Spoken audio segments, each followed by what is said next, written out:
Hello everyone, how are you all. शुरू करते हैं आज का लेक्चर। लास्ट लेक्चर में हमने पढ़ा बच्चों मीनिंग ऑफ बिजनेस इकोनॉमिक्स, उसका सब्जेक्ट मैटर पढ़ा, कुछ बेसिक्स पढ़े और कुछ बातें जानी अबाउट सीए फाउंडेशन कोर्स। बच्चों आज के लेक्चर में हम लोग पढ़ने जा रहे हैं nature of business economics and scope of business economics. ठीक है, नेचर और स्कोप से पहले कुछ बेसिक बातें ऐसी हैं, कुछ ऐसे वर्ड्स हैं, कुछ वर्ड्स के ऑल्टरनेट नेम्स हैं, कुछ बेसिक चीजें जो हम आज सीखेंगे, उसके बाद हम पढ़ेंगे नेचर एंड स्कोप। ठीक है बच्चों, और एक बार जो लास्ट क्लास में हम लोगों ने किया उसे रिवाइज करें। ठीक है, चलो लास्ट क्लास को फटाफट से रिवाइज कर लेते हैं बच्चों। आप लोगों ने रिवाइज किया ही होगा आई होप, क्योंकि मैंने आपको कहा था कि आप नेक्स्ट क्लास जब लेते हैं, नेक्स्ट लेक्चर जब लेते हैं, तो प्रीवियस लेक्चर को बहुत अच्छे से करें। चलो देखते हैं क्या रिवाइज किया आप लोगों ने बच्चों। सबसे पहले हमने पढ़ा इकोनॉमिक्स के अंदर कि रिसोर्सेस और वांट्स का रिलेशन। रिसोर्स आर ऑलवेज, हम बोलते थे limited, wants are always unlimited. बच्चों रिसोर्स को आर और आप किस नाम से बोल सकते हो? आप बोलते हो रिसोर्स आर मीन्स। मीन्स को हम रिसोर्स बोल सकते हैं। बच्चे ये बातें बहुत छोटी छोटी हैं लेकिन काम आ सकती हैं। रिसोर्स को हम मीन्स बोलते हैं। वांट्स को क्या बोलते हो बच्चे आप? wants are ends, wants are ends, end मतलब ENDS wants, wants को ends बोलेंगे आप। इसके अलावा अगर आपसे पूछते हैं कि wants के फीचर्स क्या है, रिसोर्स के फीचर्स क्या है, तो आप बोलेंगे रिसोर्स यानी means are always limited, means are always limited and wants are always unlimited। इतना आपको पता है। अच्छा, रिसोर्स का फीचर और क्या बोल सकते हैं आप कि they have alternative uses, resource have alternative uses. उसके अलावा आप बोल सकते हो वांट्स का फीचर, वांट्स अनलिमिटेड है and wants are never ending. उसके अलावा आप बोल सकते हो wants are differ in their priority. उसके अलावा आप बोलते हो कि वांट्स के लिए कि want one want and other arises. बच्चों ये बहुत सारे कुछ फीचर्स हैं जो वांट्स के और रिसोर्सेज के हैं। तो रिसोर्स और वांट्स को देखते हुए कि रिसोर्स लिमिटेड है, वांट्स अनलिमिटेड है, तो हमारे को प्रॉब्लम अराइज होती थी, वो थी प्रॉब्लम ऑफ चॉइस। ऐसा हमने पढ़ा था, प्रॉब्लम ऑफ चॉइस। बच्चों economics is more related to scarcity. सबसे ज्यादा जो मेन कंसेप्ट है ना हम स्टडी करते हैं इकोनॉमिक्स में, वो स्कार्सिटी। ठीक है, उसके बाद हम बात करते हैं कुछ चीजों की। वो क्या है बच्चों? Alfred Marshall, Adam Smith, Paul A Samuelson और रॉबिन्स, ये चार डेफिनेशन हम लोगों ने पढ़ी थी। सबसे पहले एडम स्मिथ। एडम स्मिथ कौन है बच्चों? Adam Smith is father of economics. तो एडम स्मिथ की डेफिनेशन क्या थी बच्चा? आपको पता होगा। एडम स्मिथ ने डेफिनेशन दी थी कौन सी वाली? Wealth definition. बोलो बच्चों कौन सी definition? Wealth definition. Adam Smith ने बोला कि economics is all about study of wealth. उनकी बुक का नेम क्या था? Nature and cause of wealth of nation, abbreviated as wealth of nation. Book was published in 1776, 18th century। ठीक है, wealth definition उन्होंने दिया और 18th सेंचुरी में बुक लिखी जिसका नाम था nature and cause of wealth of nation, 1776। ये ईयर आप याद रखेंगे। उसके अलावा बच्चों एक बहुत इंपॉर्टेंट बात है कि इकोनॉमिक्स को हम कब से पढ़ते आ रहे हैं, कब से इकोनॉमिक्स का ओरिजिन हुआ है। उसके बाद 19th सेंचुरी अगर आपसे पूछते हैं कि 19th सेंचुरी में इकोनॉमिक्स को आप क्या बोलते थे, तो 19th सेंचुरी में इकोनॉमिक्स को बोलते थे आप पॉलिटिकल इकोनॉमी। ये कुछ बातें ऐसी हैं जो आपकी नहीं हुई तो हम आज कर रहे हैं बच्चों, कुछ छोड़ना नहीं है। पॉलिटिकल इकोनॉमी बोलते थे 19th सेंचुरी तक इकोनॉमिक्स को। उसके बाद नेक्स्ट हमने डेफिनेशन पढ़ा अल्फ्रेड मार्शल का। अल्फ्रेड मार्शल बोलते हैं economics is study of welfare, human being, Mankind की स्टडी है economics. Welfare definition given bye Alfred Marshall. उसके बाद डेफिनेशन पढ़ी आपने बच्चों रॉबिन्स की। रॉबिन्स क्या बोलते हैं? रॉबिन्स बोलते हैं कि economics is the study of how a human, how a mankind, how individual firms or households choose their resources to satisfy maximum possible wants, या फिर हम बोल सकते हैं कैसे ह्यूमन लिमिटेड रिसोर्सेज से अपने अनलिमिटेड वांट्स को पूरा करता है। कैसे वो एलोकेट करता था रिसोर्सेज को अपने मैक्सिमम वांट्स को पूरा करने के लिए। तो रॉबिन्स ने दी स्कार्सिटी डेफिनेशन, उन्होंने स्कार्सिटी पे फोकस रखा बच्चों। उसके बाद आए Paul A Samuelson. Paul A Samuelson, Samuelson sir क्या बोलते हैं, economics is study of growth and development of our economy. किसी भी इकोनॉमी की ग्रोथ और डेवलपमेंट की स्टडी करना क्या होता है बच्चों, इकोनॉमिक्स होता है। ये डेफिनेशन हमने पढ़ी, ठीक है, wealth, welfare, scarcity and growth development definition. उसके बाद बच्चों हमने पढ़ा बिजनेस इकोनॉमिक्स का मीनिंग, उसका सब्जेक्ट मैटर। फिर हमने पढ़ा बिजनेस इकोनॉमिक्स को मैनेजरियल इकोनॉमिक्स क्यों बोलते हैं, ये सब हमने पढ़ा। इतना करने के बाद आज हम जो करने जा रहे हैं बच्चा, वो करने जा रहे हैं nature and scope of business economics. Topic क्या है बच्चों, nature and scope of business economics. बहुत ही इंपॉर्टेंट टॉपिक, थोड़ा सा थ्योरेटिकल टॉपिक है बच्चों। थ्योरी में भी बहुत सारी चीजें होती हैं कि आपको हर चीज को ध्यान से सुनना समझना, ठीक है। नोट्स पे आते हैं अपने। नोट्स में देखिए बच्चों, बिजनेस इकोनॉमिक्स का नेचर। नेचर में सबसे पहले आपको मिलेगा कुछ पॉइंट्स हैं, the following points will describe the nature and scope of business economics. तो पहले हम नेचर पढ़ेंगे, फिर स्कोप पढ़ेंगे। सबसे पहली बात बच्चों, आप जब नेचर पढ़ते हैं ना, बिजनेस इकोनॉमिक्स का नेचर कैसा है। हम इकोनॉमिक्स पढ़ते थे, हम बोलते थे इकोनॉमिक्स इज लाइक साइंस। अच्छा, बिजनेस इकोनॉमिक्स भी हम बोल सकते हैं is as like science but as well as an art also. Science क्या होता है, science is all about theoretical body of knowledge, जहां हम पढ़ते हैं कि क्या थ्योरीज हैं, क्या फॉर्मूलाज हैं, कैसे हम करेंगे। और आर्ट मींस उन थ्योरेटिकल नॉलेज को आप अप्लाई करते हैं प्रैक्टिकल लाइफ प्रॉब्लम में। तो हम साइंस को बोलते थे science is based upon cause and effect relationship. Reason क्या है और रिजल्ट क्या है, कॉज एंड इफेक्ट का रिलेशन। इकोनॉमिक्स भी यही है, cause and effect. For example मैं बोलता हूं प्राइस बढ़ेगा, डिमांड कम हो जाएगी, प्राइस बढ़ना इज कॉज, डिमांड कम होना इज इट्स इफेक्ट, उसका रिजल्ट है। तो कॉज और इफेक्ट रिलेशन हम साइंस में भी पढ़ते हैं और हम इकोनॉमिक्स में भी पढ़ते हैं कुछ लॉज जहां पे कॉज एंड रिलेशनशिप होता है, like law of demand, law of supply. तो इकोनॉमिक्स को क्या बोल दिया गया बच्चा, science. Economics is also called science. जैसे science is based upon the principles, ऐसे economics is also based upon some principles जो कॉज और इफेक्ट वाला रिलेशनशिप दिखाते हैं। ठीक है, अब पढ़ते हैं सबसे पहला point, business economics is science. How? Science is a systematic body of knowledge which establishes the cause and effect relationship. Business economics also integrate the tools of decision science such as mathematics, statistics, econometrics, economic theory to arrive an appropriate strategy for achieving the goals of business enterprises. It follows the scientific methods, empirically test the validity of the result. बच्चों जैसे science में हम formula apply करते हैं, उसका result देखते हैं कि ये हुआ, H2 में आपने O2 मिला दिया, H2O बन गया, है ना। ऐसे इकोनॉमिक्स के अंदर हम देखते हैं कि क्या कॉज और क्या इफेक्ट है और उनका रिजल्ट क्या है।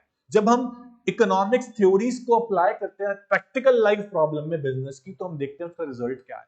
तो हर मैनेजर, हर बिजनेस मैनेजर को ये पता होना चाहिए कि इकोनॉमिक थ्योरीज क्या है, उनकी थ्योरेटिकल बॉडी ऑफ नॉलेज होनी चाहिए, तब जाके वो अपनी प्रैक्टिकल लाइफ प्रॉब्लम को सॉल्व कर पाएगा। तो बिजनेस इकोनॉमिक्स का नेचर कैसा है, as like science.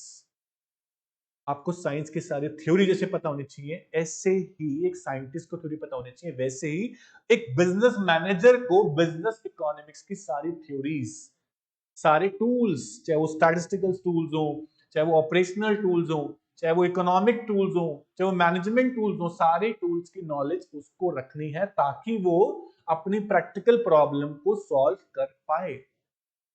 Second is business economics is based upon micro economics. आपको याद है बच्चा, मैंने बताया था कि बिजनेस इकोनॉमिक्स जो है वो सिर्फ मैक्रो पे नहीं, माइक्रो पे भी बेस्ड है, या माइक्रो पे नहीं मैक्रो पे बेस्ड है, और ज्यादा किस पे बेस्ड है, हम बोलते थे माइक्रो पे बेस्ड है।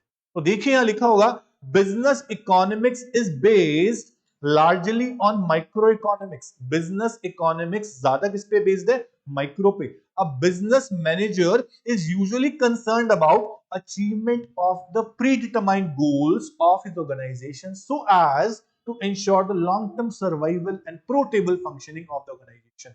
किसी भी बिजनेस मैनेजर को अपनी फर्म के लिए काम करना पड़ता है, अपने बिजनेस के लिए काम करना पड़ता है, उसको अपने पहले से जो गोल सेट है उसके लिए काम करना पड़ता है। उसके लिए उसको माइक्रो एलिमेंट्स की नॉलेज, उसका एनालिसिस करना आना चाहिए। फॉर एग्जांपल डिमांड एनालिसिस, मेरे को कोई नया प्रोडक्ट लॉन्च करना है, मार्केट में उतारना है, मेरे को उसके कंज्यूमर के बिहेवियर का पैटर्न पता होना चाहिए, उसकी डिमांड कितनी होगी पता होना चाहिए, उसकी प्रोडक्शन कॉस्ट क्या आएगी मुझे पता होना चाहिए, किस मार्केट सेगमेंट में उसको उतारूंगा मुझे पता होना चाहिए। अगर मैनेजर को ये सब बातें नहीं पता, वो अपने डिसीजंस नहीं ले सकता बच्चों। तो माइक्रो के सारे एलिमेंट स्टडी करना ये काम है बिजनेस मैनेजर का। तो बिजनेस इकोनॉमिक्स का नेचर क्या है? बिजनेस इकोनॉमिक्स वो सारे एलिमेंट्स की थ्योरी आपको देती है जो आपको हेल्प करेंगे, मदद करेंगे बिजनेस की रियल प्रैक्टिकल लाइफ प्रॉब्लम को सॉल्व करने। Therefore we have to study business economics, so simple। उसके बाद बोल रहा है कि इकोनॉमिक्स जो है is concerned more with decision making problem and individual establishment। It relies heavily on the technique of microeconomics। क्योंकि बिजनेस इकोनॉमिक्स ज्यादातर डिसीजन मेकिंग में काम आती है और वहां हमें जरूरत पड़ती है ज्यादा माइक्रो इकोनॉमिक एलिमेंट्स की, ना कि मैक्रो एलिमेंट्स। हाँ, मैक्रो एनवायरमेंट भी इफेक्ट करता है बिजनेस इकोनॉमिक्स में, लेकिन थोड़ा सा कम। ठीक है, चलो उसके बाद नेक्स्ट आपका बोल रहा है नेचर में बच्चों, आपको क्या बोलता है कि business economics incorporates element of macro economics also. Obviously बात है कि माइक्रो के एलिमेंट तो ज्यादा जरूरी हम देख रहे हैं, बट मैक्रो एलिमेंट भी काम आते हैं। फॉर एग्जांपल बच्चों, मैं एग्जांपल सेम रिपीट करके चलूंगा, आपको समझ में आएगा। आप प्रोडक्ट मार्केट में लॉन्च कर रहे थे, और अगर एक प्रोडक्ट को लॉन्च करना है मार्केट में, गवर्नमेंट की टैक्सेशन पॉलिसी बदल गई, मान लीजिए गवर्नमेंट की टैक्सेशन पॉलिसी बदल गई, या मार्केट में ऐसा एनवायरमेंट को चेंज हुआ कि आपका प्रोडक्ट सफर हो रहा है, तो वहां मैक्रो इकोनॉमिक एलिमेंट्स आपके प्रोडक्ट डिसीजन को इन्फ्लुएंस कर रहे हैं। गवर्नमेंट की टैक्सेशन पॉलिसी, गवर्नमेंट की मॉनेटरी पॉलिसीज, ये सारी पॉलिसीज जो है वो आपके बिजनेस के किसी भी इंडिविजुअल पर्टिकुलर डिसीजन को अफेक्ट कर सकते हैं। तो बिजनेस इकोनॉमिक्स जो है वो मैक्रो एलिमेंट्स को भी लेके चलती है, उसको भी स्टडी करना पड़ता है। देखिए क्या लिखा है, a business unit does not operate in a vacuum, अकेले नहीं चलती है। It is affected by external environment of the economy in which it operates, such as general price level, income, employment, government policies, taxation policy, interest rates. एक financial decision लेते वक्त, एक manager जब financial decision लेता है, जब वो बाहर से कैपिटल इकट्ठी कर रहा है, बाहर से डेट ऑर्गेनाइज कर रहा है, तो इंटरेस्ट रेट की पॉलिसी बदल गई, उसका बिजनेस के अंदर जो पर्टिकुलर इंडिविजुअल कोई डिसीजन है वो इन्फ्लुएंस पक्का होगा। तो मैक्रो एनवायरनमेंट भी एक एनवायरनमेंट है जो आपके इंडिविजुअल डिसीजन को इफेक्ट कर सकता है। Therefore we have to study macro elements also in business economics. तो मैक्रो इकोनॉमिक्स एलिमेंट्स भी बिजनेस इकोनॉमिक्स में कवर होते हैं, इसका नेचर है बच्चा।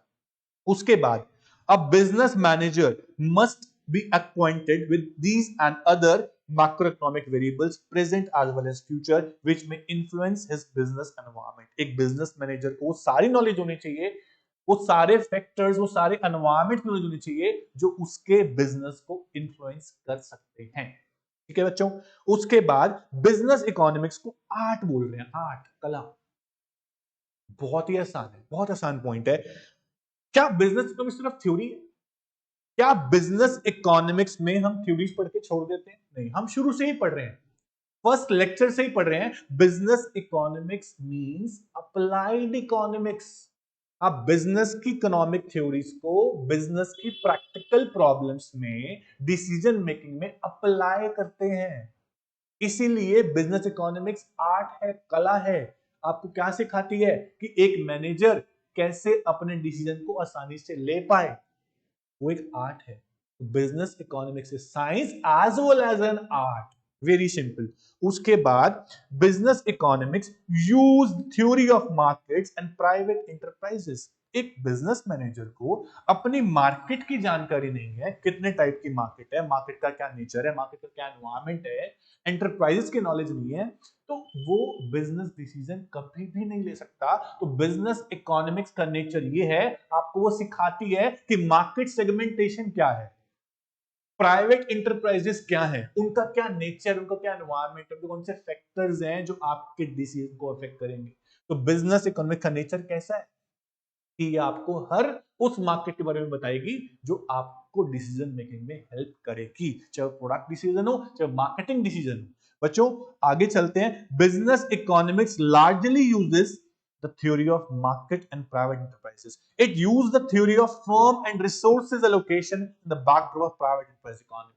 एक प्राइवेट एंटरप्राइज का गोल होता है प्रॉफिट मैक्सिमाइज करना, और प्रॉफिट मैक्सिमाइज करने के लिए हर प्राइवेट एंटरप्राइज कॉस्ट एफिशिएंट तरीके ढूंढता है कि इनपुट सस्ती कहां से मिलेंगी, कौन सी मार्केट से मिलेंगी, और जहां मैं प्रोडक्ट को बनाकर बेचूंगा ज्यादा रेवेन्यू मुझे कहां से आएगा। ये सारी नॉलेज आपको कौन देता है? Business economics. Business economics is based upon the market theories also, demand theory, production theory, cost theory, market theory, सब कुछ तो है बिजनेस इकोनॉमिक्स का।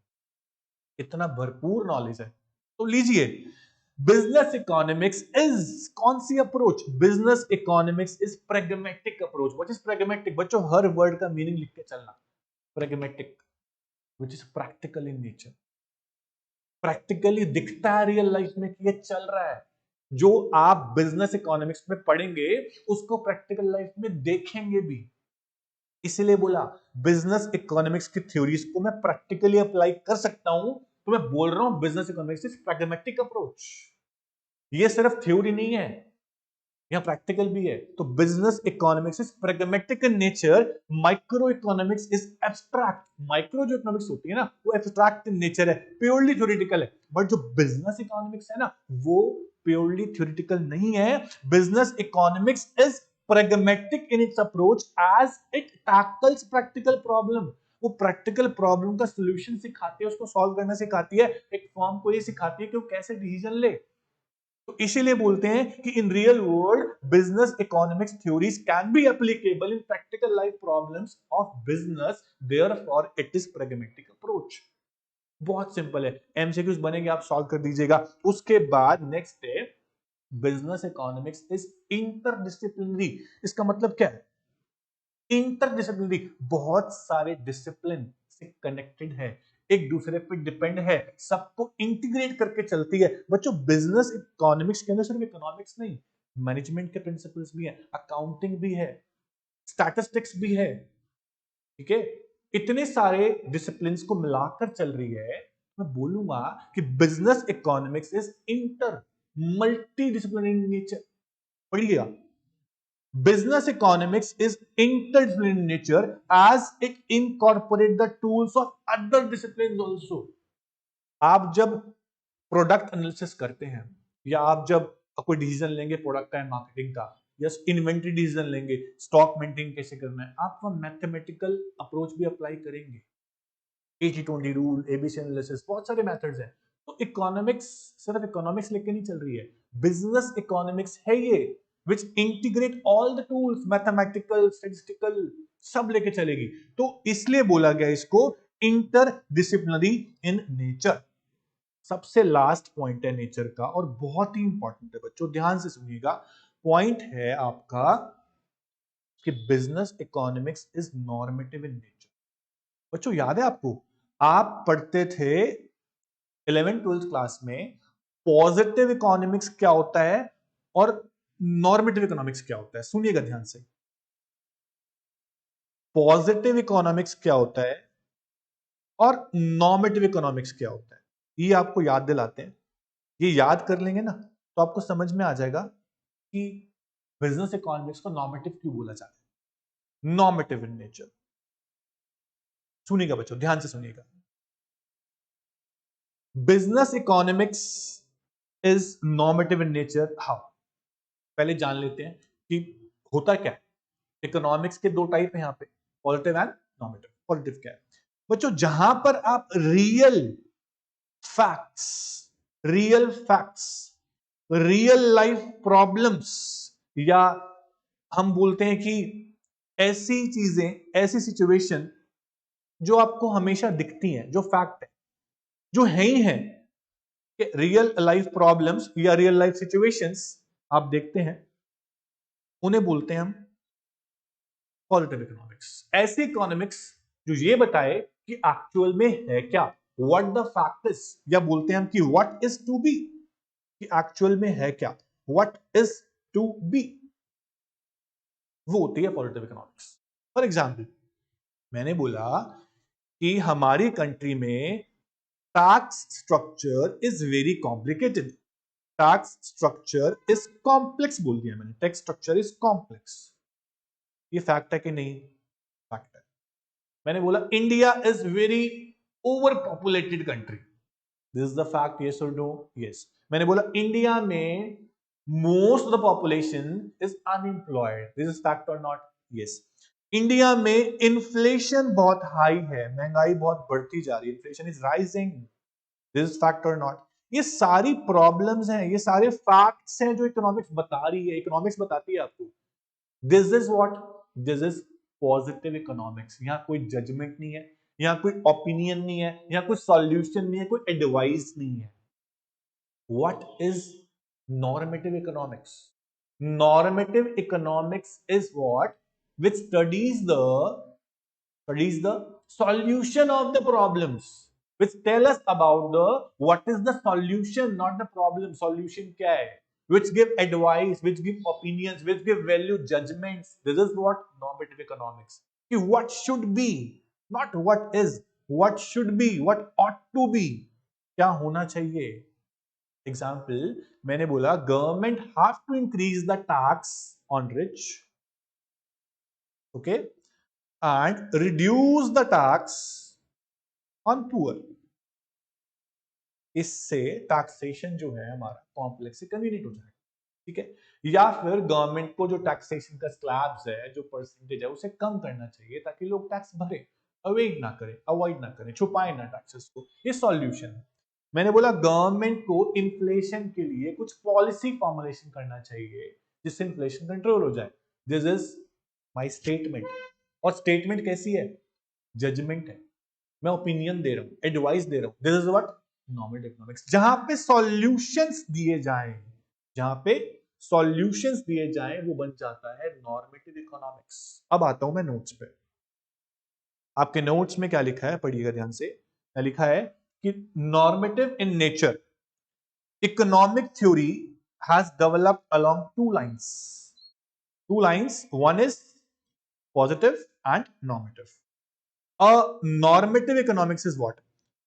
अ पॉजिटिव और प्योर साइंस एनालिसिस। अगर मैं पॉजिटिव की बात करता हूं पहले, a positive economics is what which tell us the cause and effect relationship between the variables, कि cause क्या है और effect क्या है। It does not involve any value judgment। समझ में आ रहा है आपको? It does not involve any value judgment। कोई judgment नहीं है, कोई opinion नहीं है, कोई advice नहीं है, ठीक है? It state what is to be, not what ought to be। क्या होना चाहिए वो नहीं बता रहा है, क्या है वो बता रहा है। वो कौन सी इकोनॉमिक्स बच्चा?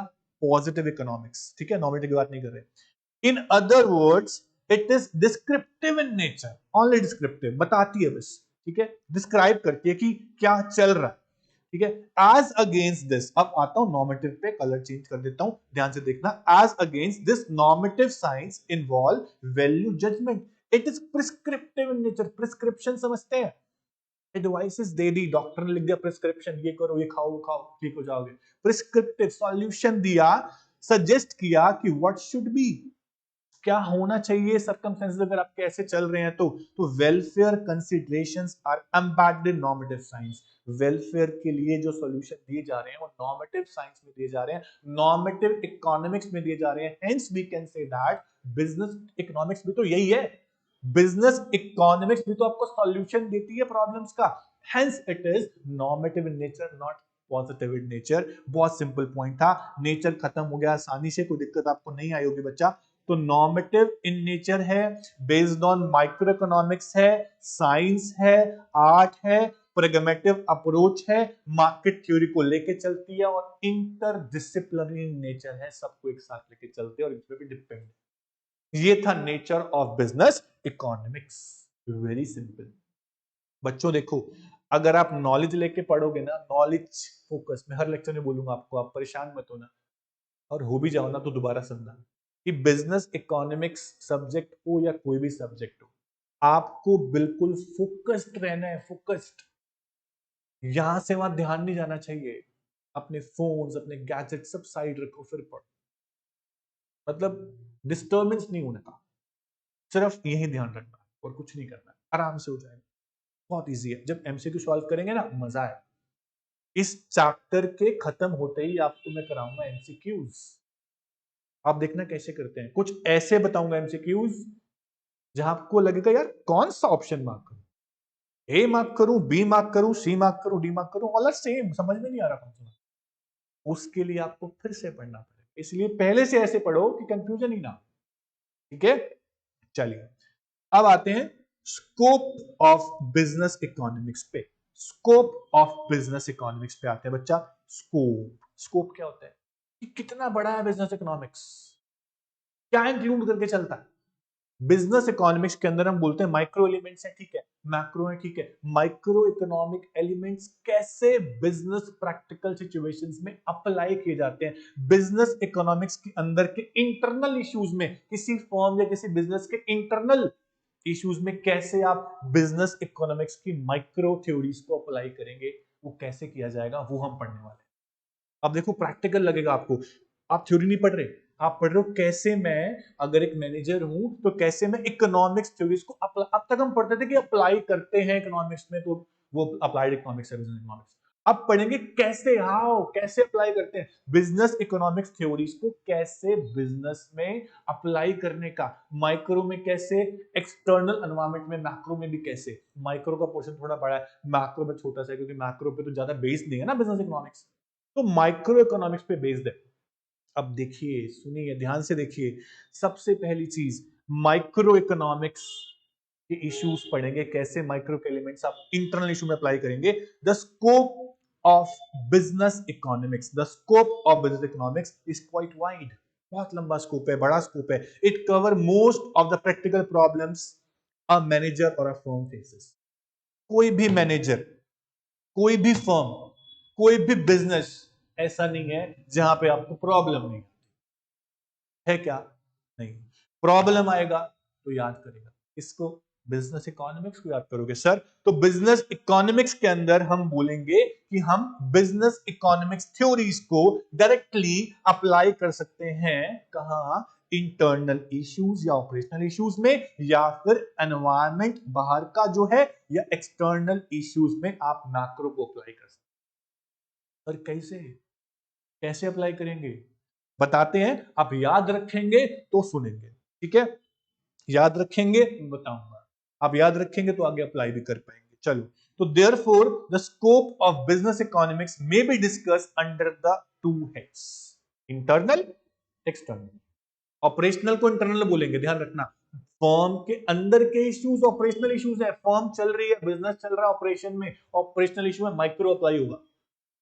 फर्म के बाहर का एनवायरमेंट है ना, बाहर का, फर्म के बाहर का, वो एक्सटर्नल, वो है मैक्रो। मैक्रो एलिमेंट अप्लाई करेंगे, एनवायरमेंट, बाहर का एनवायरमेंट। तो ध्यान रखना। चलो शुरू करते हैं बच्चों।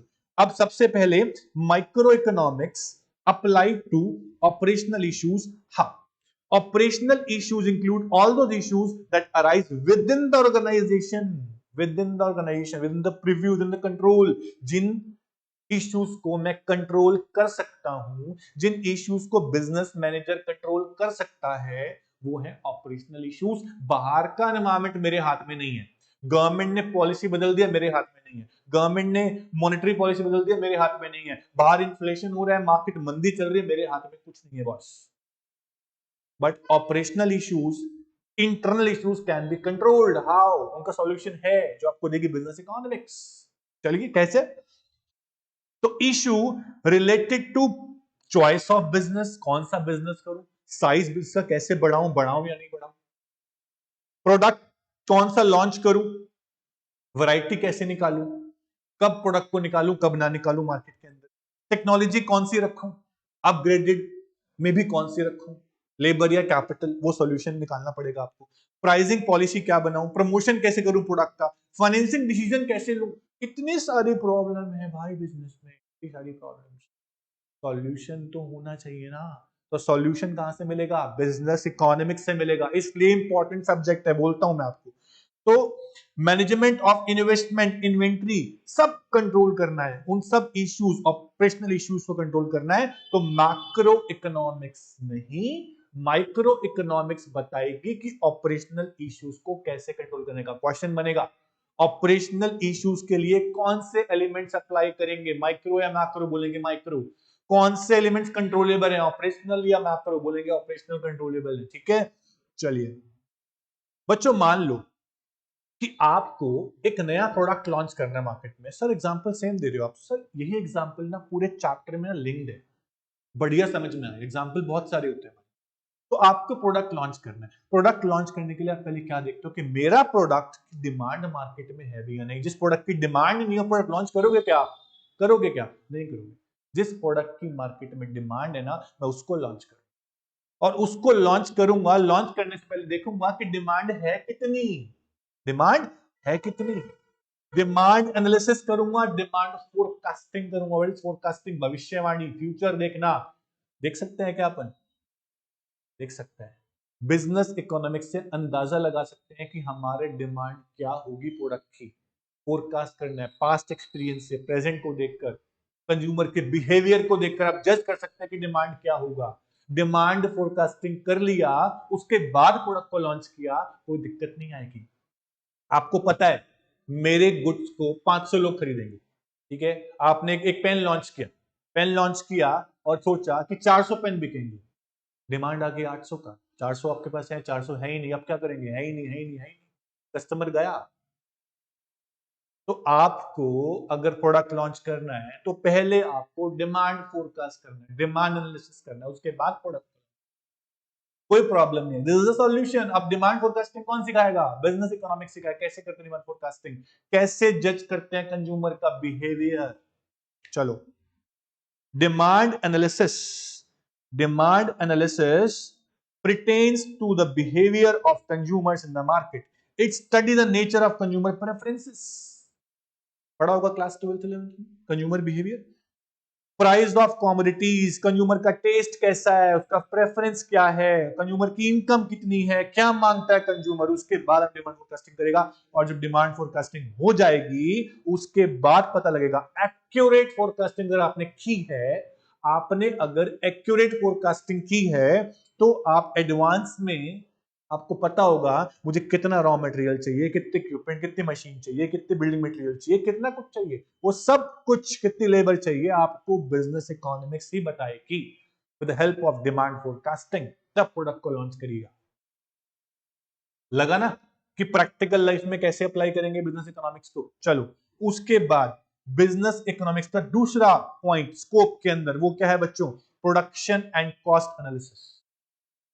डिमांड चेक कर लिया, ओके, अब डिमांड चेक करने के बाद प्रोडक्शन करने का, प्रोडक्शन करेंगे तो प्रोडक्शन शॉर्ट टर्म में देखा, लॉन्ग टर्म में देखा आपने कि मेरे को शॉर्ट टर्म में प्रोडक्शन करके देना है, टाइम बहुत कम है, या लॉन्ग टर्म में करके देना है, पहले वो देखो। आप, आपको शॉर्ट टर्म में करके देना है तो आप फिक्स फैक्टर्स को नहीं बदल सकते हैं, आप वेरिएबल फैक्टर्स बदलेंगे, लेबर चेंज करेंगे, मशीन चेंज नहीं करेंगे शॉर्ट टर्म में, ऐसी चीजें आपने पढ़ी है।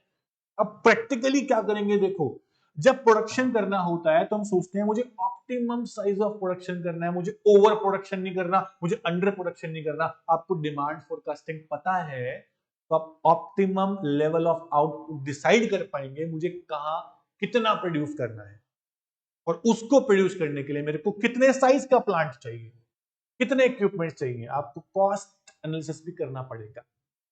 अगर मेरे को आउटपुट इतना प्रोड्यूस करना है, मैंने प्लांट इतना बड़ा ले लिया, इतना बड़ा प्लांट सेटअप कर दिया, तो मेरी कॉस्ट तो बहुत ज्यादा आएगी, मेरे को लॉस होगा। इसीलिए plant size should be optimum, इसलिए आपको हर डिसीजन ध्यान से लेना पड़ता है बच्चों।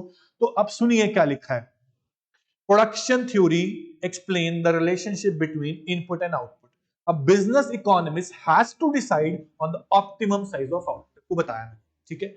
Production analysis enable the firm to decide on the choice of appropriate technology and selection of least cost input, जिससे कॉस्ट बहुत कम आए आउटपुट ज्यादा है, वैसा प्लांट, वैसी टेक्नोलॉजी आपको चूज करने का है, ठीक है। उसके बाद अब कॉस्ट एनालिसिस क्या होता है? Cost analysis enable the firm to recognise the behaviour of cost when variable such as output, time period, size of plant change. The firm will be able to identify the ways to maximize the profits. आपको cost analysis करने के बाद ये पक्का है कि profit तो होगा, बस आपने कॉस्ट एनालिसिस ठीक से नहीं किया। आपको लगा कि कॉस्ट 5 रुपए आएगा, आपने 5 रुपए के हिसाब से पढ़ा, कॉस्ट आ गया 10 रुपए, आपका प्रॉफिट हो गया। तो cost analysis judgements are very important to gain the maximum profit for the firm. तो कॉस्ट एनालिसिस डिसाइड करेगा, प्रोडक्शन एनालिसिस डिसाइड करेगा कि आपको प्रॉफिट कितना होगा, ठीक है बच्चों। तो बिजनेस इकोनॉमिक्स में आप पढ़ेंगे आने वाले चैप्टर्स में कि how to analyse the cost, कैसे कॉस्ट को एनालाइज किया जाए, कैसे प्रोडक्शन को किया जाए। सारे चैप्टर्स आने वाले हैं। ये सारे चैप्टर्स भी स्कोप बना दिए गए हैं, समझ रहे हैं? सारे चैप्टर्स को मिला के स्कोप का टॉपिक बना दिया गया है। उसके बाद नेक्स्ट इज इन्वेंट्री मैनेजमेंट। बच्चा आपने प्रोडक्शन करने का तो सोच लिया, ओके, क्या आपके पास उतना ही स्टॉक होना चाहिए जितना आपको मार्केट में भी बेचने का है? यस और नो बोलो, यस और नो। आपके पास इतना प्रोडक्शन होना चाहिए कि इतना आपको अभी बेचना है? नहीं, आपके पास एक्स्ट्रा स्टॉक, इतना एक्स्ट्रा स्टॉक कि अगर डिमांड ज्यादा आ भी गया तो उसमें से आप अपनी इन्वेंट्री में से निकाल के दे सको। कस्टमर को बोलोगे रुक जाओ प्रोड्यूस करूंगा तब दूंगा, ऐसे बोलोगे क्या? कस्टमर नहीं रुकेगा, कहीं और चला जाएगा। तो आपके पास इन्वेंट्री मेंटेन होना चाहिए। जिस प्रोडक्ट की डिमांड ज्यादा है उसका इन्वेंट्री ज्यादा, जिस प्रोडक्ट की डिमांड उससे थोड़ी सी कम है उसका इन्वेंट्री कम, जिसकी बहुत कम डिमांड है उसका इन्वेंट्री उससे भी कम। इसे बोलते हैं ABC एनालिसिस। ये टेक्निक है इन्वेंट्री मैनेजमेंट में। टेक्निक बहुत सारे बिजनेसमैन फॉलो करते हैं, ABC एनालिसिस, ब्रेक एनालिसिस। तो ये चीजें क्या सिखाती हैं? कितना स्टॉक मेंटेन करने का। ये सारी थ्योरीज कहां पढ़ेंगे अपन? बिजनेस इकोनॉमिक्स के अंदर। चलिए, कहने का मतलब क्या है कि आपके पास ऑप्टिमम स्टॉक, ऑप्टिमम वर्ड बड़ा अच्छा वर्ड है, ऑप्टिमम, ना ज्यादा ना कम, बैलेंस, इतना स्टॉक होना चाहिए कि आप अपने बिजनेस को पूरा पूरा चला सको, कोई दिक्कत नहीं आनी चाहिए। चल, उसके बाद नेक्स्ट आता है बच्चे कि मार्केट स्ट्रक्चर, मार्केट स्ट्रक्चर और प्राइसिंग पॉलिसीज। आपको मार्केट कंडीशंस के बारे में पूरी पूरी नॉलेज होनी चाहिए। आपका प्रोडक्ट का डिजाइन, आपके प्रोडक्ट की प्राइसिंग पॉलिसीज, आपके प्रोडक्ट की लेबलिंग, पैकेजिंग, ब्रांडिंग ऐसी हो कि प्रोडक्ट मार्केट में उतरे और बिकना चाहिए।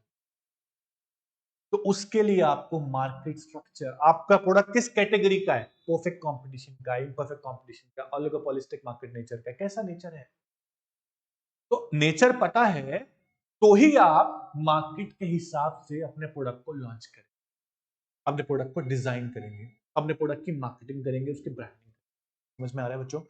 तो analysis of the structure of market provide information about the nature and extent of competition with the firm have to face. Market में मेरे प्रोडक्ट से रिलेटेड और जो प्रोडक्ट्स हैं तो कितने हैं, मेरा प्रोडक्ट उन प्रोडक्ट से कंपटीशन कर पाएगा या नहीं कर पाएगा, ऐसा प्रोडक्ट निकालूंगा। वो ही अगर एनालिसिस नहीं किया तो प्रोडक्ट मार्केट में फेल हो जाएगा, मार्केट फेलियर। तो ऐसा नहीं होना चाहिए, इसलिए आपको मार्केट स्ट्रक्चर का भी स्टडी करना पड़ता है। और मार्केट स्ट्रक्चर कैसा होता है आप पढ़ेंगे थ्योरी ऑफ मार्केट चैप्टर में, बिजनेस इकोनॉमिक्स के अंदर सब कुछ पढ़ने वाले हैं अपन, ठीक है। तो उसके बाद लिखा है प्राइस थ्योरी की बात करता हूं। Price theory explain how price are determined under different kinds of market, assess the firm in framing suitable price policies. आपके प्रोडक्ट का प्राइस बहुत ज्यादा भी नहीं होना चाहिए कि लोग ले ही ना, आपके प्रोडक्ट का प्राइस बहुत कम भी नहीं चाहिए कि लोग सोच रहे घटिया प्रोडक्ट है बिल्कुल। Apple, Apple phone, I am not showing off, just for example, Apple phone के प्राइस जब मार्केट में लॉन्च होता है एप्पल फोन तो 40,000, 50,000, 60,000, 70,000 रखते हैं, लोग फिर भी लेते हैं। क्यों लेते हैं? उनको पता है, एप्पल को पता है कि मेरा प्रोडक्ट मार्केट में आएगा तो कस्टमर लेगा ही लेगा, चाहे कितना भी महंगा हो। समझ रहे? इसीलिए आपको डिसाइड करना है कि आपका प्रोडक्ट भाई आप एप्पल प्रोडक्ट नहीं बनाते हैं, आप ओप्पो बनाते हैं, वीवो बनाते हैं। ओप्पो वीवो के फोन मार्केट में निकालोगे और 60,000 का रखोगे, कोई लेगा क्या? नहीं लेगा। तो आपके प्रोडक्ट के बारे में, आपके प्रोडक्ट के प्राइस के बारे में क्या रखो, आपको नॉलेज होना चाहिए। कैसे, कितनी पावर है आपके प्रोडक्ट में कि आपका प्राइस ही चलेगा नहीं चलेगा।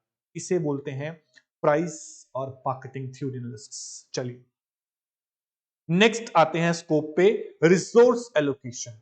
रिसोर्स एलोकेशन बच्चे, जब आप प्रोडक्शन करते हैं तो आपके पास रिसोर्सेस हमेशा हमेशा लिमिटेड होते हैं।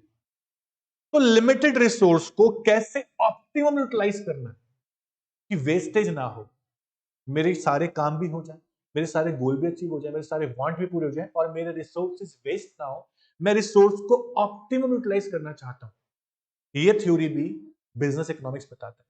तो business economics tell us about कि रिसोर्स एलोकेशन कैसे। Allocation means distribution, distribution of resources among different types of production या किसी भी वांट के लिए। तो आप लिख रहे हैं business economics with the help of advanced tools such as linear programming enables the firm to arrive the best course of action for optimum utilization of resources.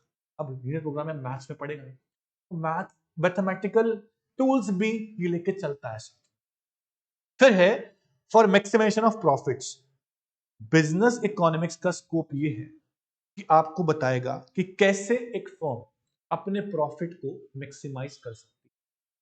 Profit maximising conditions क्या होती है ये आपको बताएंगे किसमें, बिजनेस इकोनॉमिक्स में। The firm has to carefully evaluate its investment decision, its capital decision, its investment decision to business economics support decision making on allocation of resources capital among the competing use of funds. आपके पास कितना fund है, fund आ गया, लेकिन fund का uses, fund को जो आपने यूज किया वो गलत तरीके से किया तो आपके सारे गोल्स जो आपको फ्यूचर में करने हैं वो पूरे नहीं हो पाते हैं। तो आपका जो फंड है, फंड तो आ जाएगा, फंड लेना आता है आपको लेकिन यूटिलाइज करना नहीं आता है, तो आपका गोल अचीव नहीं हो सकता।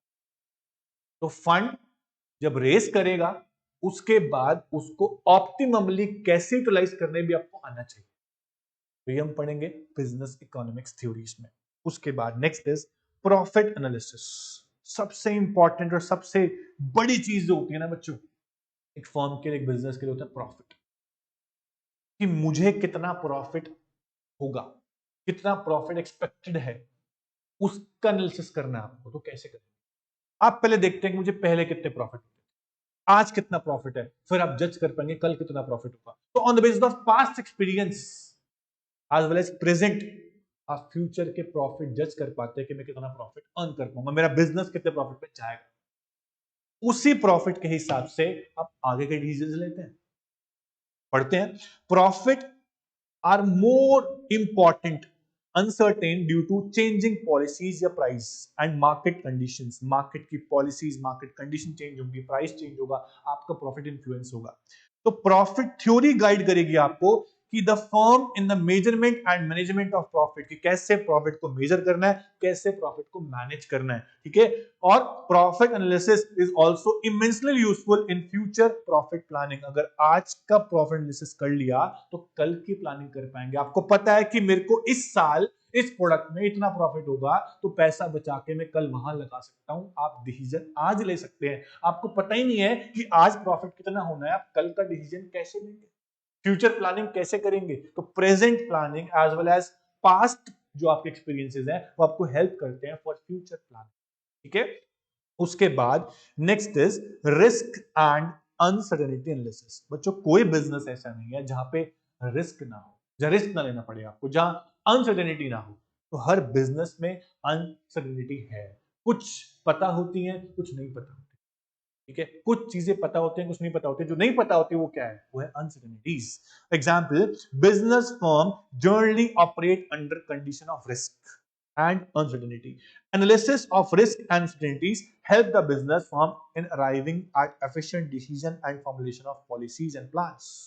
बहुत सिंपल सी बात है बच्चे, अगर आपने रिस्क को इवेल्युएट कर लिया कि आने वाले टाइम में अगर गवर्नमेंट पॉलिसी चेंज हुई, अगर मॉनेटरी पॉलिसी चेंज हुई, अगर इन्फ्लेशन हुआ, अगर रिसेशन आया, तो मुझे कैसे टैकल करना है, उसके लिए आपने पहले से प्लानिंग कर रखी है, आपने पहले से अपनी थ्योरी, अपनी स्ट्रेटेजी बना रखी है कि मैं कैसे इससे डील करूंगा, तो आप अपने बिजनेस को बड़ी एफिशिएंसी से, बड़ी स्मूथली चला पाएंगे। तो business economics tell us about how to analyse the risk, how to take decision, how to make policies for risk analysis and uncertainty analysis.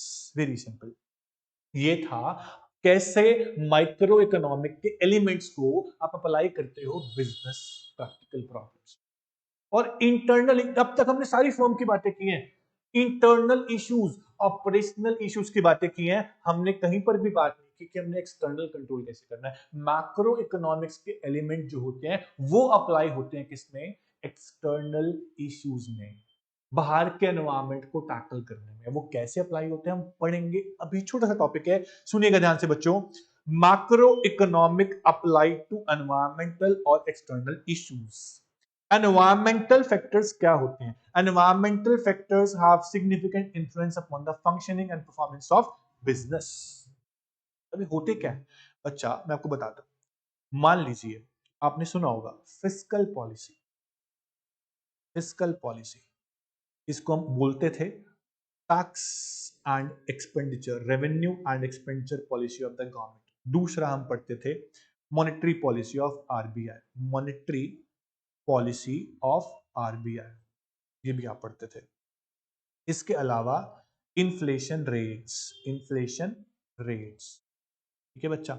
उसके अलावा बिजनेस साइकिल, ये सारे इश्यूज, ये सारी चीजें आप देख, सारे एलिमेंट्स आप देख रहे हो, ये सारे के सारे एलिमेंट्स आपके एक्सटर्नल एनवायरनमेंट के एलिमेंट्स हैं। इनमें से कुछ भी चेंज होता है तो आपका बिजनेस इफेक्ट होगा, आपके बिजनेस की परफॉर्मेंस इफेक्ट होगी।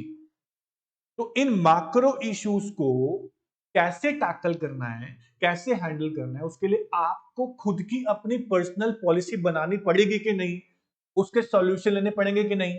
अगर आपने पहले से ही इन मैक्रो एलिमेंट्स के चेंज होने से पहले से ही पॉलिसी बना ली, तो नहीं आप टैकल कर पाएंगे कि नहीं कर पाएंगे, कोई दिक्कत नहीं आएगा बॉस। लेकिन पॉलिसी बनाओगे कैसे, आपको पता ही नहीं है कि इन इश्यूज में है क्या, अगर इश्यू ये होते हैं, ये चेंज होते हैं, तो मुझे कैसे करना है, इनके बारे में आपको नॉलेज ही नहीं है, इनका एनालिसिस ही आपने कभी किया ही नहीं, तो आप इन इश्यू को कंट्रोल नहीं कर। हम बोलते हैं कि these issues are not controllable. External issues कभी भी कंट्रोलेबल नहीं होते, हमारे हाथ में नहीं होते। बट एक बात ध्यान से सुनना, कंट्रोलेबल तो नहीं होते, पर मैं प्रिकॉशन तो ले सकता हूं ना, मैं प्रिकॉशन ले सकता हूं कि मैं कैसे, अगर कुछ हो भी गया चेंजेस, तो मेरे पास ये प्रिकॉशन है कि मुझे इफेक्ट नहीं करेगा, तो प्रिकॉशंस ले सकते हैं। बिजनेस इकोनॉमिक्स के मैक्रो एलिमेंट ये बताते हैं कि कैसे आपको प्रिकॉशन लेनी है अगर एक्सटर्नल एनवायरनमेंट चेंज होता है। तो मैक्रो एलिमेंट्स ही स्टडी करने के बाद आप ये जज कर पाएंगे कैसे इनको अप्लाई करूं, बाहर के एनवायरनमेंट अगर चेंज होता है तो मेरी परफॉर्मेंस इफेक्ट ना हो बिजनेस की, ये हमने पढ़ा। एग्जांपल दे रहा है बिजनेस साइकिल, ठीक है, national income, employment, prices, saving investment policies of government, ये सारे इश्यूज बाहर के इशू हैं, एक्सटर्नल इशू हैं। अब गवर्नमेंट की पॉलिसी, जैसे फिस्कल पॉलिसी बताया मैंने आपको, ठीक है, मॉनेटरी पॉलिसी बताया आपको आरबीआई की, सारी पॉलिसीज जो है ये चेंज होती रहती हैं, आपका बिजनेस अफेक्ट हो सकता है, तो इनको एनालाइज कर लें ताकि आप अपने बिजनेस में अप्लाई कर सकें एनालिसिस को कि आपका बिजनेस अफेक्ट नहीं होना चाहिए, आप सेफ हैंड में हो बॉस। आपको सेफ रहना है तो आपको ये करना पड़ेगा, ठीक है। अब इसके अलावा इस चैप्टर में कुछ भी नहीं बचा है, ये चैप्टर कंप्लीट हो गया। इस चैप्टर कंप्लीट तो नहीं बोल सकते हम, इस चैप्टर की यूनिट 1 कंप्लीट हो गई। यूनिट 1 थी nature and scope of business economics और मीनिंग, मीनिंग हमने कर लिया, नेचर हमने कर लिया, स्कोप हमने। अब एक बात बहुत ध्यान से सुनना बच्चा, बहुत इंपॉर्टेंट बात बता रहा हूं, इकोनॉमिक्स में ही नहीं किसी भी सब्जेक्ट में आपको हर चैप्टर या हर चैप्टर की यूनिट के बाद कुछ पॉइंट्स दिए गए हैं जो आपको बहुत ध्यान रखना है, और समरी दी हुई है। कभी कभी क्या होता है कि जो समरी में पॉइंट्स दिए होते हैं या जो पॉइंट्स आपको एक्स्ट्रा दिए हुए हैं चैप्टर के बाद, वो पॉइंट्स हैं जो आपको चैप्टर में शायद नहीं मिले। ये ना सोचें कि यहां तो वही लिखा है जो हमने चैप्टर में पढ़ा है, ये आपको क्विक रिवीजन देते हैं। कुछ पॉइंट्स ऐसे भी होते हैं जो आपने शायद पढ़े नहीं, उसको उसका एक निचोड़ निकाल कर किसी पॉइंट में आपको दिया, वो आपको यहां दे दिया, तो वो आप स्किप नहीं करेंगे, कभी स्किप नहीं करेंगे, प्रॉमिस करो, कभी स्किप नहीं करेंगे। मेरी पर्सनल एडवाइस है, बहुत इंपॉर्टेंट है। फॉर एग्जाम्पल दिखाता हूं मैं आपको, जैसे कि यहाँ फर्स्ट पॉइंट दिख रहा है आपको कि Adam Smith, okay, Adam Smith is known as father of economics, आप पढ़ चुके हो। Wealth definition given by Adam Smith हमने पढ़ लिया था, और जेबी से भी यहां लिखा है, ये वहां नहीं लिखा था, ठीक है। उसके अलावा मार्शल ने डेफिनेशन दी वेलफेयर की, साथ में पीगू भी इकोनॉमिक्स थे, आपको यहां से पढ़ना पड़ेगा। रॉबिन्स ने डेफिनेशन स्कार्सिटी वाली दी, हमने पढ़ लिया। पॉल ए सैमुअल्सन ने बोला कि ग्रोथ ओरिएंटेड होती है इकोनॉमिक्स, उसकी डेफिनेशन हमने पढ़ी। उसके अलावा हमने पढ़ना है कि स्कार्सिटी एक ऐसी टर्म है जो पुअर और रिच सबके लिए अप्लाई होती है। रिच कंट्री भी जो, डेवलप कंट्री भी जो होती है ना, उनके पास भी स्कार्सिटी की प्रॉब्लम है। सबके पास सब कुछ नहीं है बच्चे, सबके पास सब कुछ नहीं है, ठीक है। तो scarcity is applicable to all universe. Robbins बोलते हैं कि economics is about choice making, क्योंकि रिसोर्स स्कार्स है, तो आपको निकालना पड़ेगा ऐसे करके। आप ये सारे पॉइंट्स पढ़ेंगे, ठीक है। रॉबिन्स ने बोला कि इकोनॉमिक्स पॉजिटिव साइंस होता है, और मार्शल ने बोला कि इकोनॉमिक्स नॉर्मेटिव साइंस होता है। ये बात आपको यहां से पढ़नी है। तो कुछ पॉइंट्स ऐसे हैं ये जो नए हैं, जो पीछे नहीं है, तो आपको पढ़ेंगे, इसलिए यहां पे दिए बच्चों आपको। उसके बाद बोला, next is Robbins economics should be neutral between ends, which means that economists have no right to pass value judgments. Robin बोलते हैं कि इकोनॉमिक्स जो है वो न्यूट्रल है बिटवीन एंड्स, रिसोर्स और एंड्स का अपना रिलेशन है। रिसोर्स लिमिटेड रहेंगे, वांट्स अनलिमिटेड रहेंगे, वो न्यूट्रल है, ठीक है। उसके बाद नेक्स्ट हमने पढ़ा, rational decision making is requires that choice of economic unit should be consistent with the goal. आपका जो गोल है, उस गोल को देखते हुए आप चॉइस करेंगे, और चॉइस ऐसी करेंगे कि वो रैशनल हो, आपका डिसीजन सबसे बेस्ट होना चाहिए कि आप गोल अचीव कर सकें। ये कुछ पॉइंट्स हैं आपको पढ़ने हैं बच्चों। उसके बाद कुछ मैथड्स यहाँ दिए हुए हैं, ठीक है, इकोनॉमिक्स के जो होते हैं, एक्स्ट्रा चीजें हैं, नॉलेज के लिए लिखी हुई हैं, सिलेबस से तो खैर मैं बोलूंगा नहीं, अगर होगी तो चैप्टर के अंदर ही होती, बट ये एक्स्ट्रा चीजें हैं, इसको आप पढ़ें ध्यान से, कहीं ना कहीं काम आएंगे आपके। उसके बाद माइक्रो मैक्रो का डिफरेंस यहाँ पे दिया हुआ है, हमने पढ़ लिया था। फिर आपके पास समरी नोट्स है बच्चों, समरी के अंदर लिखा हुआ है आपको जो भी हमने पढ़ा वो सब डिटेल में है, तो आप सॉरी ब्रीफ में है, तो आप समरी कब पढ़ेंगे? एमसीक्यूज करने से पहले एक बार आप चैप्टर को रीड करेंगे, उसके बाद आप समरी करेंगे। समरी करेंगे तो उससे आपके माइंड में पॉइंट्स बैठ जाएंगे, आप एमसीक्यू सॉल्व आसानी से कर पाएंगे। तो समरी ध्यान से पढ़नी है आपको, ठीक है, कुछ छोड़ना नहीं है, समरी पढ़ना है आपको, पॉइंट्स जो दिए वो पढ़ने हैं, उसके बाद आपको एमसीक्यू करना है, ठीक है बच्चों। अब आज के लेक्चर में हमने चैप्टर फिनिश कर लिया है। आपको ना अपने आप ध्यान रखना है कि मेरा होमवर्क क्या है। आपको चैप्टर फिनिश होते ही पूरा चैप्टर फिर से रीड करने के बाद, समरी नोट्स पढ़ने के बाद, आपको सारे एमसीक्यू सॉल्व करने हैं। एमसीक्यू सॉल्व कैसे करते हैं? नहीं हो रहा आपसे, आंसर देख लेते हो आप, ऐसे नहीं करना है, आप खुद से करें, एमसीक्यूज खुद से करें, मार्क करें, अगर गलत होते तो देखिए मैंने गलत क्यों हुआ, फिर आप पीछे से पढ़ें, फिर भी समझ में नहीं आता मुझसे डाउट करें। तो एमसीक्यूज करने का तरीका ये रहेगा बच्चे। एमसीक्यूज देखिए एक बार, आपको दिए हुए हैं चैप्टर के पीछे अलग अलग टॉपिक के अलग अलग एमसीक्यूज, ठीक है। यूनिट 1 खत्म हो गया, यूनिट 2 के बाद एमसीक्यू आपको मिलेंगे, यूनिट 2 के बाद। तो यूनिट 2 के बाद एमसीक्यू जो मिलेंगे आपको, वहां दोनों यूनिट के मिला के मिक्स एमसीक्यूज हैं बच्चों, लेकिन आपको टॉपिक वाइज यहाँ दिए हुए हैं। कुछ जो शुरू के एमसीक्यूज हैं यूनिट 1 के ही हैं, तो आप कर सकते हैं यूनिट 1 के एमसीक्यूज आप अभी कर सकते हैं, क्योंकि आपको यहाँ अलग अलग टॉपिक वाइज एमसीक्यू दिए हुए हैं। आपको जो नोट्स मिले हुए हैं वहां से देखें, आपको टॉपिक वाइज एमसीक्यू दिए हुए हैं, जैसे कि बेसिक ऑफ इकोनॉमिक्स पे दिया हुआ है, उसके बाद आपको दिया हुआ है स्कार्सिटी के ऊपर एमसीक्यू दिए हुए हैं, आप इसको यूनिट 1 में किए हैं, ठीक है। उसके बाद आपको एमसीक्यूज में स्कार्सिटी के बाद टॉपिक आता है नेक्स्ट आपका, बस ये एमसीक्यूज हैं। तो आप जो आपको मिलता है यूनिट 1 के एमसीक्यू आप उसे करिए। अगर आप चाहते हैं यूनिट 2 के बाद करूं, 2 के बाद कर लीजिए, लेकिन यूनिट 1 के बाद आपको दिख रहे हैं कि ये टॉपिक मेरे हो गए हैं, मैं इसके एमसीक्यू कर सकता हूं, उसे आप सॉल्व कर लीजिए, ठीक है। उसके बाद यूनिट 2 जब होगा, यूनिट 2 करने के बाद कंप्लीट चैप्टर हो जाएगा आपका, फिर तो आपको सारे एमसीक्यू करने हैं, जो रह जाएंगे वो आप तब भी कर सकते हैं, ठीक है। तो एमसीक्यूज जितने ज्यादा प्रैक्टिस करेंगे ना, उतना अच्छा है। एक चैप्टर में से कम 70, 80, 90, 100 एमसीक्यू करिए। हर चैप्टर में से बच्चों अराउंड हर चैप्टर में से आपको 10-12 मार्क के एमसीक्यू तो आने ही आने। 5 आपके चैप्टर्स हैं, 60 मार्क का आपका बिजनेस इकोनॉमिक्स है। अराउंड 10 से 12 मार्क्स का हर चैप्टर में से आपको एमसीक्यूज आने ही आने, 10-12 एमसीक्यू। अब 10-12 एमसीक्यू के लिए आप 100 एमसीक्यू कर रहे हैं प्रैक्टिस, इससे अच्छी कोई बात ही नहीं है। जितने ज्यादा हो सके उतने करिए आप, ठीक है। आज का लेक्चर फिनिश करते हैं, नेक्स्ट लेक्चर में फिर से मिलते हैं बच्चों। Thank you, bye bye, take care.